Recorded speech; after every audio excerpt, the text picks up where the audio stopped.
Well, hello, tubers. If you didn't know already, I've been away on a cruise for the last week. First time. So, thankfully, I got my mother and was able to look after the farm for me, which was really nice, and the dogs, so I could go because I haven't been anywhere for a long, long time, 20 years. So, we decided to go. Well, being as this is my first cruise, I thought I'd give you my thoughts on it all. And if you haven't been on one before, how to go about it, and the money and everything. Just no bullshit, none of this fancy video stuff, just talking about it to you. Now, we went to Rome and Pompeii on two excursions. The Pompeii one was a paid one, and that was absolutely breathtakingly brilliant. I would suggest anybody go there. I thought it would be maybe 4 or 5 acres of things, but it was huge. It's literally a city. You can't explain. We walked for an hour and a half and didn't see half of it.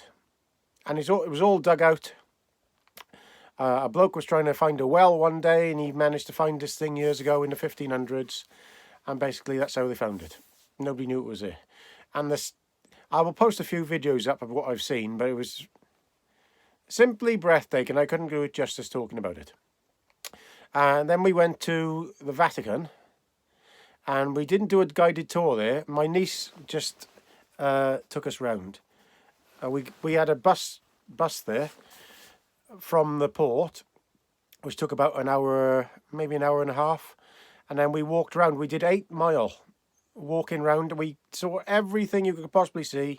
Didn't get to go in the Vatican buildings itself, because this business with Israel had stopped all that. So we just walked around outside. It was still fantastic. I cannot explain seeing these buildings, these old buildings, how close up, but how big they are and how monumental they are. It's just pointless me even trying to. But if you ever get to anywhere or want to go anywhere, I would suggest Pompeii, because that was absolutely on another level, and I never expected what was there. So, talking about the cruise now, we flew from Cardiff to Palamos. Now, if you haven't been on a flying much before, that was the only bit I found awkward myself, was Palamos Airport, which was pretty hectic.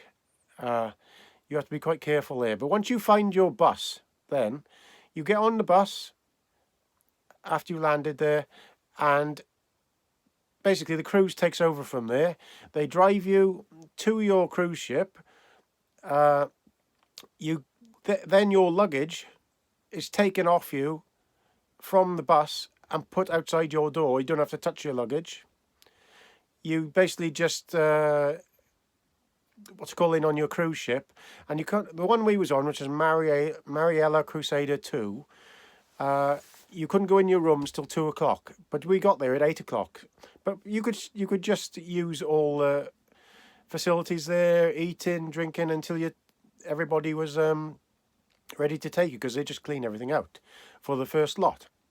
So we just went upstairs, had a drink, enjoyed ourselves there until it came 2 o'clock. Went into our rooms. Our bags was outside our rooms. Jobs are good. Had a little card. You just use your card. We never paid for anything. No food, no drink or anything while we were there. Went to the bar. I drank, I don't know, hundreds and hundreds of cocktails.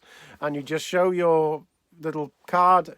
And because it's all-inclusive, you could have these cocktails. You can have different ones if you want, that you pay a little bit extra for, but personally I didn't. I just used that.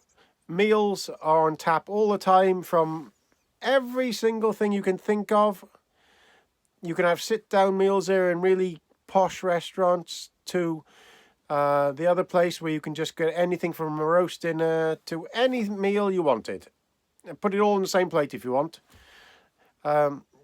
Fantastic. I absolutely loved my time on the cruise ship. It cost us £960 for an inside room, so we didn't have any windows, and we were a little bit worried about that to start with, but lovely room. Not a sound. All the music and everything that was going on there, you couldn't hear a thing inside the room. Uh, really well insulated, air conditioning on every room.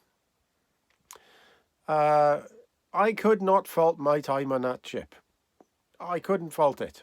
Really enjoyed it. And you can probably hear it in my voice. For the cruise ship, like I told you, it cost us £960 for all inclusive. While we were there, we spent about £200 between me and my missus. And that was on the one excursion and the bits and bobs everywhere else. We spent barely anything. The entertainment on there was really, really fun. Like I said, I like a drink and I'm a bit of a night owl, so we were with another couple, Joe and Paula and her daughter, and their daughter, and they go to bed a bit earlier than us, so.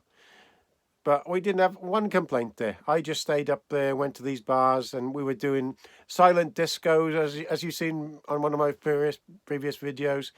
Oh, it was fun. Really, really fun. If you were going to go yourself and a bit worried about going off port, the couple of the later stops after Rome, they stopped in 3 ports, I think it was. We just got off and just went for a walk around the town because the port was right opposite the town, and didn't pay anything. Just it was walking like around like a local town, your beach town, and then just come back on. You had to take your passport with you and your boarding card. That's all to get back in. But it was a doddle, absolute doddle. When you went to one of these excursions like to Rome, that was a bit more of a arse because you had to go on a bus. So you go on a bus to Rome, which was about an hour and a half. Then they drop you off at a certain area. And if you got a guided tour, you'd follow this lady around with a flag. But we just went on our own and managed to get back to this certain area by a certain time. I think we had 6 hours there, I think. But that was all straightforward. But like I said, if you're an older couple or you're a bit green, like me on my own would be, you would probably be better than a guided tour there, I think. But if you were, like I said, an older person or hadn't been on your own before, here's what I'd suggest. Now, these cruises go from the UK. I'm not sure if they'd be with the same firm. I don't think they would be. Maybe P&Q or P&O or something like that. And I don't know if they'd be all inclusive. But if you're not somebody who just wanted to go on there and single, or if you're a little bit elderly or whatever, you can drive to a port in the UK and catch the ship from there. No flying involved.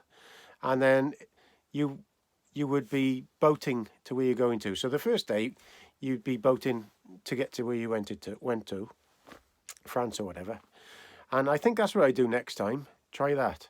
Because then it's a bit less hectic. Because Palermo Airport was very, very hectic for a person like me. It was all right for the others I was with because they've been there before, but I found that a little bit hectic. But every single thing to do with this cruise ship was fantastic. I can't rate it enough, and especially Pompeii and seeing this history. Like, you know, I love metal detecting, but seeing things like that close up and having people explain to you about it was fantastic. Now, I know I'm saying fantastic and special, but I was probably a highlight of my life going to Pompeii. So, any questions you want, just leave them in the comments below. I'm happy to answer them because there's lots of people out there like me who haven't travelled the world and much because of their circumstances, being a farmer or whatever, and you're afraid. And you don't have the chance, especially if you're on your own. I'm lucky enough to have my missus who's been on a few flights like that, and her sister and husband and things. But I can only say it was brilliant. I'd love to go again. I don't know if I'm ever going to be able to, because like I said, I don't like leaving the farm for more than a week, but hopefully. So look forward to a few shorter videos I took, and I'll show you some of the places I saw, okay? Comment, rate, subscribe, and ta-da from Gaza.